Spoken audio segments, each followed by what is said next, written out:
Hey everyone, welcome to Locked On Lakers for Tuesday. Brian Kamenetsky, Andy Kamenetsky, LeBron James, and Anthony Davis combined for 22 points in Minnesota on Monday night.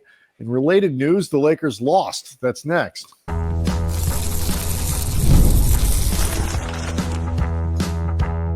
You are Locked On Lakers, your daily Los Angeles Lakers podcast, part of the Locked On Podcast Network, your team every day. Thanks to everybody for making Locked On Lakers first listen of every day, Monday through Friday, no matter how or where you get your podcasts. This one's always going to be free and never behind a paywall. Locked On Lakers on YouTube is where over 26,000 subscribers to the channel are all hanging out, Andy, and they are concerned. they are a little worried, both about the Lakers and their health. They're certainly worried about LeBron James and his energy level and whether or not he can sustain himself through the season at the level the Lakers need him to play at. Or just December, whichever comes first. Yeah, through the calendar year. I guess that's a good point.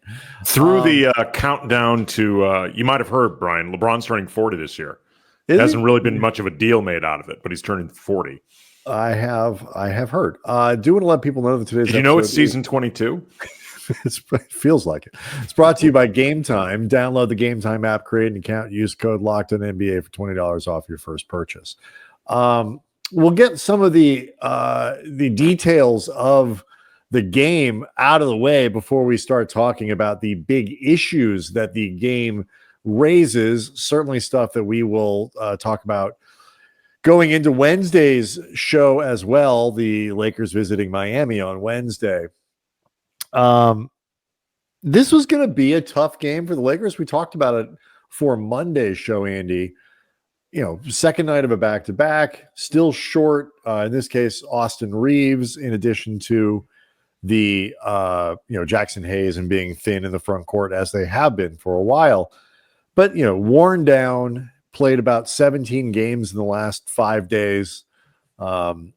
It was going to be a difficult game to play and to win. That said, the Lakers really never were threatening to send the Timberwolves fans home unhappy, and it was certainly not after the first quarter. Really, I was going to say the first quarter ended 22-20 Minnesota, so the Lakers were not playing well, but they were at least close enough. They were at least close enough to where you could still hold out hope for the idea of them playing well and the game not being out of hand by the time that they actually figured it out. Yeah, you stick around long enough, you get a couple breaks here and there, you find yourself in the fourth quarter still there. Right, but unfortunately that moment just never came. And the game, once the second quarter rolled around, the game just started getting increasingly out of hand. JJ Redick talked a lot after the game just about how difficult it was for the Lakers to get anything going offensively. The incredibly low output of total points mentioned in the open. LeBron and AD combining for 22 points on 8 of 30 from the floor. Dalton Connect didn't play well. He missed all of his three-pointers. Max Christie was 2 of 9 from the floor, 1 of 7 from 3. Gabe Vincent was 1 of 4 from 3. The team was 6 of 31 from 3. Overall, they shot 40.5%. It was a wasteland for them offensively. They didn't really even get to the line very much either. Only 14 free throws on the night. So you could just this was as inept an offensive performance really as you can get in the NBA. So contextually, that's what we're dealing with here. D'Angelo Russell, who it's funny, maybe it's because he was sick for the Utah game and didn't play, but we had talked about how him or Cam Reddish, who was also available in this game, how they might look just because they were recently getting over sickness. Maybe it's because D'Lo didn't play. He was the only guy who had any real type of energy and seemed truly up for the game. He had 20 points in this game on 8 of 12 shooting, 4 of 5 from behind the arc, 5 assists, did have 3 turnovers, which is high for him this season. But He was the only Laker who scored more than 12 points. And I mean, I guess other than Rui, who was efficient from the floor, albeit not taking, I would say, for this particular game, nearly enough shots, D'Lo was the only guy on the Lakers who looked like he was in any type of rhythm whatsoever.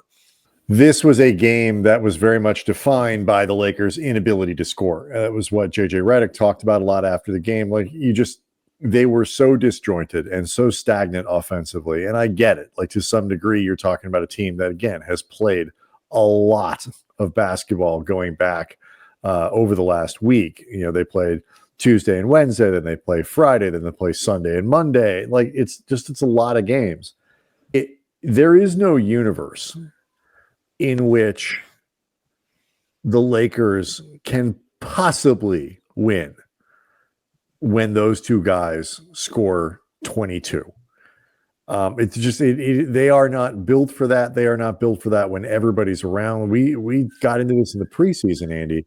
The Lakers are their top end is built around Anthony Davis playing like an MVP and LeBron James playing like, second team All NBA. You know what he did last year. He was third team last year, but third team. But to that level where you can make it, he's clearly an All NBA player, and you just try to figure out which team. This is not good. And, LeBron looks exhausted. Anthony Davis starting to show some cracks in, his play, with off of that, outstanding start to the season. But remember, he is playing with a bad foot and carrying an enormous load, particularly defensively. He's starting to show some signs of wear. We're in game 21, Andy. That's what they played on Monday night. It is awfully early to be seeing some of these cracks in the Lakers, and it's something they got to figure out and figure it out quickly. Yeah. It's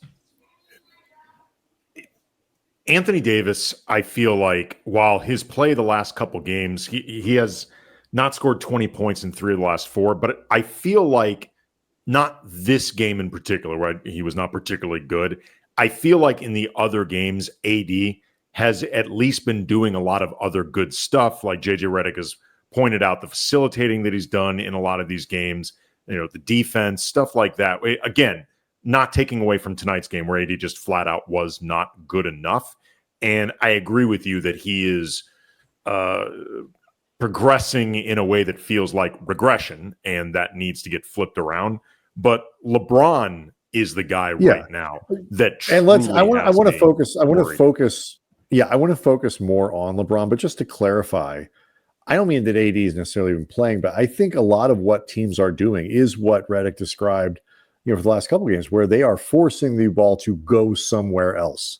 They are putting more. They're making Dalton connect in the starting lineup. Prove it, okay. Sustain this, and coming off a pretty lousy game on Sunday. Connect was 3 of 8 from the floor in Minnesota. Didn't make a 3-pointer in 5 attempts. Finished with 6 points. Like, okay, like teams are going to start putting much more pressure on him to succeed. And as well as he has played, it is important to remember he is still a rookie. My concern with AD isn't necessarily playing poorly as he is just carrying too much of a burden. And I think he's starting to wear down a little bit. I agree with you. LeBron is a far greater concern. Yeah. And that's something we can get into coming up next. Locked On Lakers brought to you by PrizePicks, America's #1 daily fantasy sports app with over 5 million active members. PrizePicks is the easiest, most exciting way to play daily fantasy sports. All you need to do is pick more or less on 2 to 6 player stat projections and watch the winnings roll in. You can win up to 100 times your money on PrizePicks with as little as 4 correct picks. You can also get creative.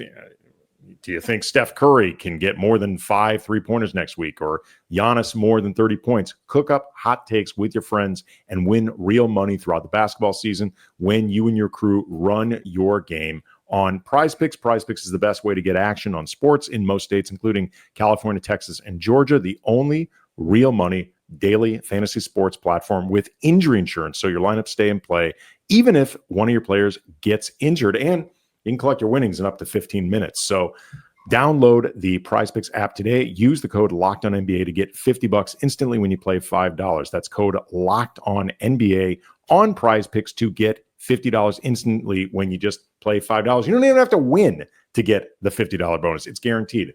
Prize Picks, run your game.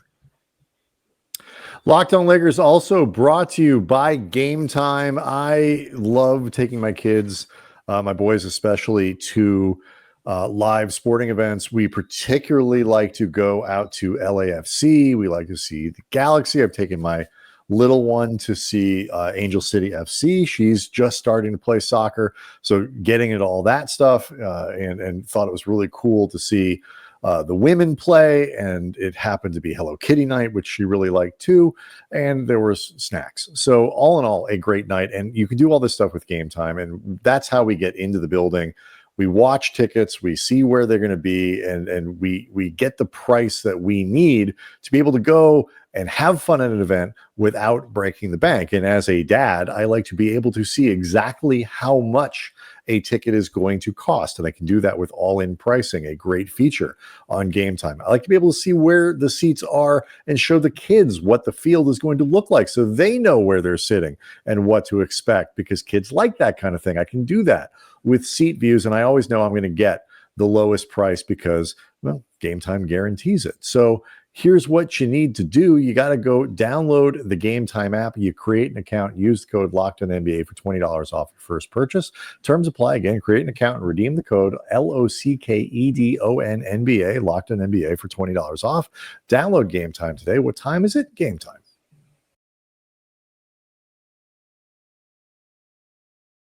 It wasn't long ago, Andy, that the Lakers, we were all kind of impressed and amazed at LeBron ripping off 4 straight triple doubles for the first time in his career. You know, it's hard to do things for the first time when you're LeBron, but he did it in this case.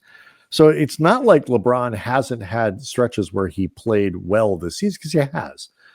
But this stretch, he's obviously not playing well. He's missed his last, is it 19 3-pointers or something like that? Yes, it is. He's missed his last 19. I want to hear you, because I know you talked about it heading to the break, like what you're concerned about. I'm wondering if yours match up with mine, and I'm wondering if ours match up with what I'm sure is at least some concern on the part of Lakers fans. Well, I mean, obviously there's the issue of just overall energy, because LeBron often does not seem to have it on both sides of the floor. I mean, the defensive issues have been there for a few years over the course of 82 games, and we've talked about this a lot.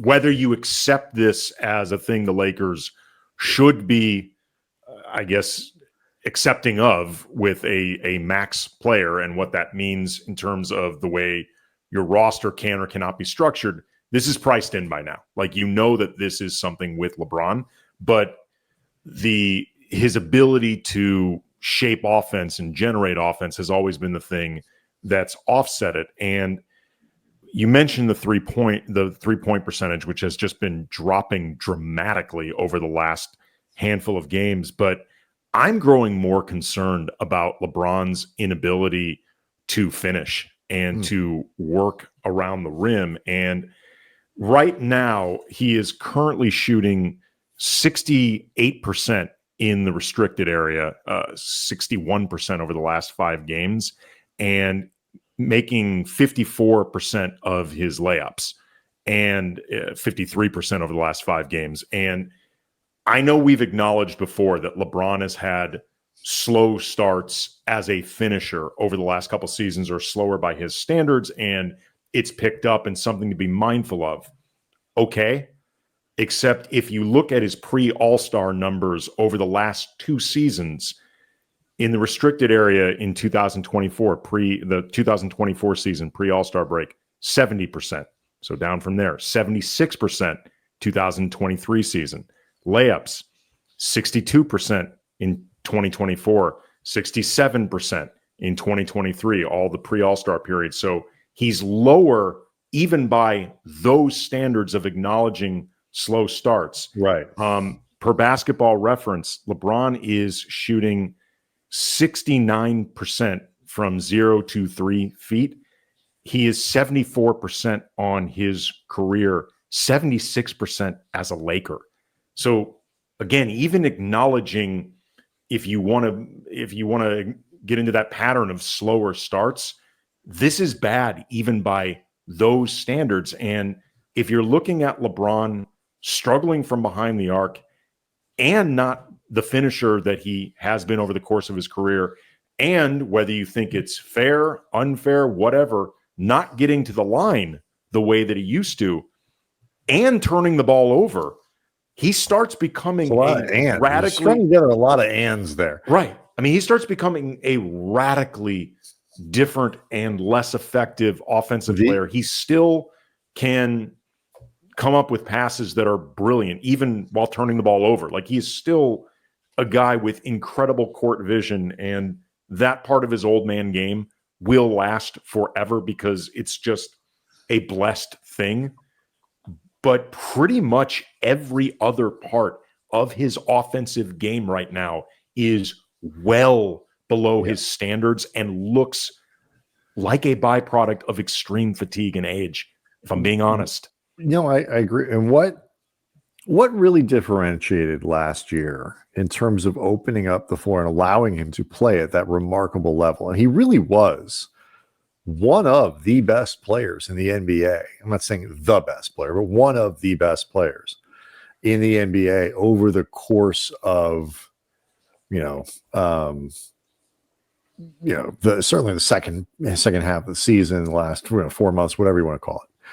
Once he got over that slow start, he was excellent, particularly offensively. And the Lakers were a better team when he played. The numbers you put out there are startling. And I'll come back with one of my own here, which is, right now the Lakers have the Lakers have one guy with a positive net rating. And as we all predicted before the season started, it's D'Angelo Russell. I tell you, two guys who live on D'Angelo Russell Island by ourselves. We predicted that one, baby. Well, I predicted he'd be good. I did not predict to be the only guy with a positive net rating. You want to know who has the worst net rating over the last 10 games of anyone in the rotation? It's probably LeBron. Probably LeBron. It would make less sense if it was like Rui. Rui's isn't good.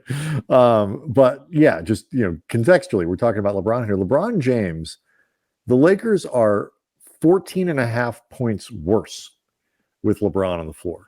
Okay. That to me, like we have done year after year after year since he arrived of, good Lord, the Lakers suck every time LeBron sits down. We currently have the opposite problem where the Lakers are suffering, and it's not just LeBron. As we're singing the praises of Anthony Davis, he's got a negative net rating, but over the last 10 games, there's a 10-point difference, more than a 10-point difference between the net ratings of LeBron and AD. That gives you an idea of, when AD leaves the floor and LeBron is the lone star on the court, Lakers getting hammered. Well, that's just not, again, I talked about stuff at the top of the show. It's not sustainable. Not sustainable. Real quick, I'm not sure that we actually laid out LeBron's stat line, so I want to make sure that it is clear to everyone. Yeah, and I'm kind of like the Lakers right now. I've played too many games in too many days. I said the wrong score at the beginning of the show, so you are forgiven. 10 points on 4 of 16 shooting, 0 of 4 from behind the arc, as we mentioned. He's missed 19 straight threes, 4 assists against 6 turnovers. When we get back, though, because you had mentioned the net rating, there was a plus minus that jumped out at me during this game that really illustrated how much LeBron struggled in this game, and B, I think is indicative of how his plus minus, his net rating has just entered the upside down like in Stranger Things. So get into that coming up next. Locked On Lakers is brought to you by BetterHelp. How do you stay cozy during the winter months? For some, it's, you get a cup of hot chocolate or a nice hot tea, nice coffee, get in a blanket, you watch a movie with your family in December. 2 words for everyone: Die Hard. 4 words: Die Hard Christmas movie. Therapy, though, is a great way to bring yourself some comfort that never goes away, even when the seasons change, which can be difficult for some people. I can personally attest to how much therapy helped me and my family during a difficult period. Just speaking with a professional, helping us learn the best ways to communicate, to make compromises without feeling unsatisfied or unheard, and just to learn how to think beyond your own perspective, which brings out not just the best in yourself, but can bring out the best in those around you, the people in your life. And if you're thinking about starting therapy, give BetterHelp a try. Designed to be convenient, online, flexible, suited to your schedule. Just fill out a brief questionnaire to get matched up with a licensed therapist, and you can switch therapist anytime for no additional charge. Find comfort in December with BetterHelp. Visit BetterHelp.com/LockedOnNBA to get 10% off your first month. That's BetterHelp, HELP.com/LockedOnNBA. Okay. Quick reminder, too, if you haven't been engaging with the postcast with Dave Pele, please do so. You can find it on the Locked On Lakers feed, however you get your podcasts. Do subscribe to the newsletter as well, Locked On Lakers newsletter. You go to lockedondaily.com, subscribe to Locked On Lakers, and you have this bad boy sent right to your inbox every day, along with a lot of other information and analysis from around the league. Great way to keep up on what's going on, not just with the rest of the network, but with what's happening around the league. We spent in the last segment, Andy, talking a lot about just the shocking metrics for LeBron. It's just, these are not precedented things with his time with the Lakers, and you found a point in this game on Monday night that really drives that home. Yeah, heading into the fourth quarter, LeBron was minus 18 for his plus minus. The other 4 starters combined were a minus 20. And in a game where the Lakers were not playing well. And, plus minus, we always remind people, is not the be-all, end-all stat. Context will always matter. Watching the game will help you understand everything. However, this is one of those games where if you actually watched it, you will understand that the plus minus that I just pointed out felt very indicative of what was happening. It matches the eye test. Yeah. He just was, from start to finish, struggling. Like, LeBron actually didn't even seem to have the energy to argue in this game. Because I know, like I pointed out against Utah, there were back-to-back sequences where LeBron drove. He did get fouled, like, to be clear, got fouled. Didn't get a call, argued, and Utah scored 5-on-4 in both of them. And we've talked about before, LeBron has, and it's very, by the way, very common of superstars. Kobe was like this. Pau Gasol was like this. Most teams' superstars are like this. They will argue sometimes rather than getting back. But LeBron has a real habit of it. Tonight, he didn't even seem to have the energy to argue no calls. That to me is the part, because I mentioned earlier in the show, like, the thing that worries me isn't so much like I'm worried that LeBron has hit the wall. Father time has come for LeBron. He's never. The problem is the Lakers need to figure out a way to manage this. And well, let's be clear. Father time might be a problem. Sure, but I am not expecting LeBron to fall off a cliff. But where I do think it's starting to become clear is that certain concessions need to be made. And Redick was asked about this after the game. And LeBron was asked about this after the game. He has said multiple times he wants to play all 82 games, plans to play all 82 games. And particularly now in this era of load management and all these other things, which quite frankly bothers other people more than me. But like I have a great deal of respect for LeBron's, desire to play in every game, even if it's not just for fans, even if some of it's for himself. The fans are the ones who benefit. This plan needs to be revisited. I think where we are with Father Time is a place, because remember, he was hurt a little bit last year. He didn't play in 82 games. And so, that matters, and I just don't think it is not a coincidence to me that this bad stretch coincides with 5 games in, 5 games in 7 days or whatever it is. That is too much basketball for LeBron to play with the burden that the Lakers put on him, a shorthanded team where scoring is a challenge, and the Lakers are missing Austin Reaves yesterday and today, missing D'Lo yesterday, Sunday, I should say, and back on Monday. To his credit, LeBron is like, I have to step up and play in these games and do what I can. But I think this is where we are seeing, and Redick said afterwards, we need to evaluate this stuff. It may not be in his best interest or our best interest to try to have him play in every game. And the Lakers are going to have to come up with an architecture that allows for LeBron to not play or play less or something. I think it's just taking 2 or 3 games off at different times in the season, because this isn't sustainable. And the NBA season is incredibly relentless. We are 21 games in. We are a quarter of the way through, and we are seeing already some really negative effects on LeBron. And at least as currently constructed, the only solution that I can see to solve this problem or address it or try to is simply to have days where he doesn't play. Well, the issue with that is the Lakers need to win these games. Yes. And it even with LeBron's struggles, the team is in a lot of ways built around him to, it's built more around Anthony Davis than anybody else. But LeBron is, if this was a car, he's still one of the main parts. He's not yet receded to the part where he's a glove compartment. He's not one of the. He's not like the sun shield. He's not the cigarette lighter that no longer works or is even issued in cars anymore. He is old enough actually to be a cigarette lighter in a car. But he's an important part of what they do.